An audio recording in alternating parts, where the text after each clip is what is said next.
she was asked, you know, what did Karen Reed say in the car that you heard? And she answered about the house long to die in the cold thing, but then she was clarifying, well, she claimed that she didn't when she's answering, she didn't realize that it was like, she said, what did she say in the car? Jen McCabe, I guess, had told her that that's what Karen asked her to Google, because she hadn't actually heard it herself, she said. So when she said that that's what Karen said, it really was hearsay. That Jen told her that. And, you know, so does that mean she's a liar? I mean, you know, she admitted that. She said, well, I misunderstood the question. She said, I guess it wasn't true, but it's not like I was lying on purpose. She said, and I'm sure you're so nervous when you're a witness in a trial, sitting there on a stand. I've never done that. Oh, no, that's not true. I have, except I was like 4. No, I was like 6, 7. And then again when I was like 12. And it was family court. But anyway, I just don't think that they're all lying. I just don't. I mean, I do believe that probably what they were hiding with text messages, and some people would say, if what I'm going to theorize is true, I could see that some people would say, and that's evidence that they fucking were framing her, which is what I'm going to say that they were probably hiding, was talking shit about her, being like, that fucking bitch, that stupid CUNT. She probably did it. She's off the rails. She's so crazy. She's so jealous. She's so unhinged. She's such an alcoholic. She's so this. She's so that. And that's, again, I'm completely speculating. I'm making it up, because who knows what those deleted Jen McCabe texts were, and, Brian Higgins and the Alberts, and like, I don't know. Do I think that they covered up a conspiracy, like we somehow killed John O'Keefe and dragged his dead body outside, or he was not fully dead, but he was somehow incapacitated, even though Karen Reed was saying on a fucking interview, did I hit him? Did I clip him? Did I hit him in the knee? Did I knock him out somehow and he was incapacitated and he was so drunk and he just like never came to again? Like, she literally said that. Why would you say that if you saw him walk into a house and you drove away? Which again leads me to the questions that I had the first time and this time. And which is also was, what do you call it? Like, what Carrie testified to, that the morning of, before they found John's body, she was irritated with Karen. She was telling Karen to shut up. She said that she turned to Jen and said, she's crazy. Karen got out of the car and they thought that Karen was a jealous, unhinged girlfriend who was panicking because he didn't come home, and they were like, he's obviously passed out on the couch. He was drinking. It was late. It was a blizzard. What the fuck? Where the fuck else would he be? Did he come home and he passed out on his couch and you didn't even see him? Is he, is he in the house of the family that he went to hang out with when you dropped him off and you didn't go inside? So we're supposed to believe that Carrie's lying about that, and then when Carrie said that Karen called her and said, Carrie, John's dead. She lying about that? I saw a video of Karen Reed's taillight broken the morning of. Is that fake? I don't know. There's just too many things. But anyway, I see Karen as, there's just no other way to look at it, that she did it.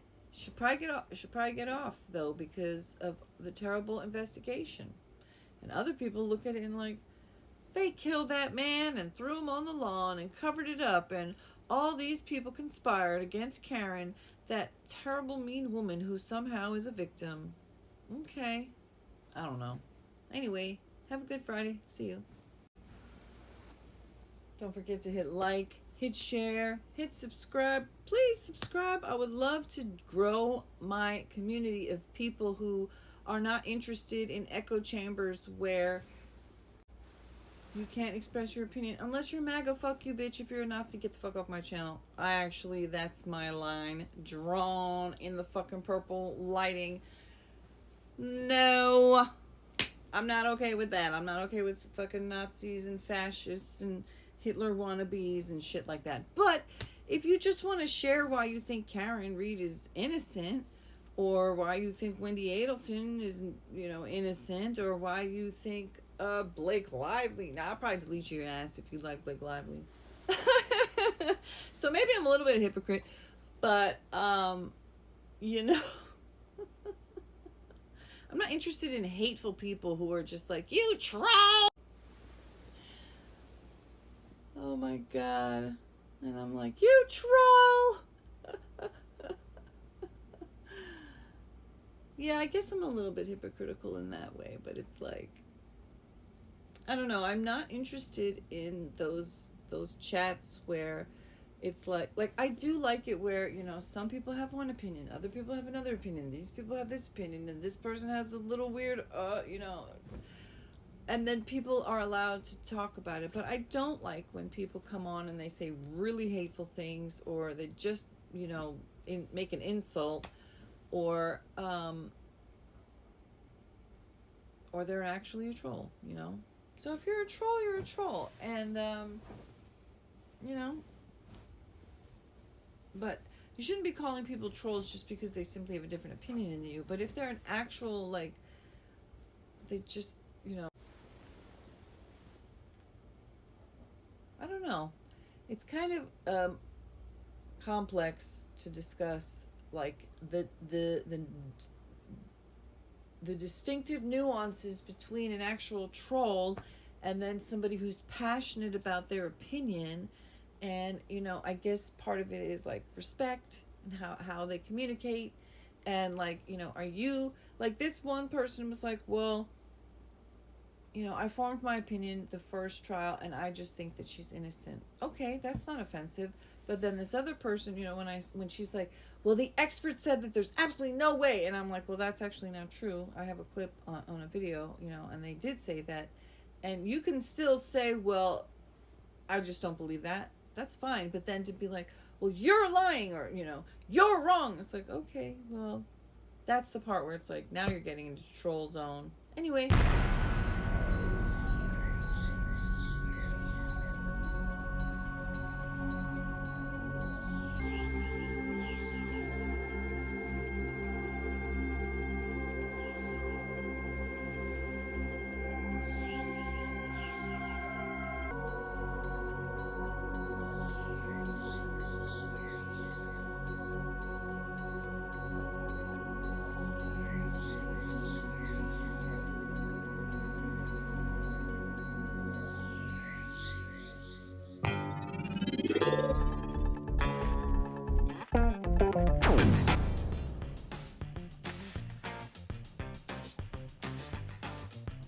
CatLoveDreamingPeach.com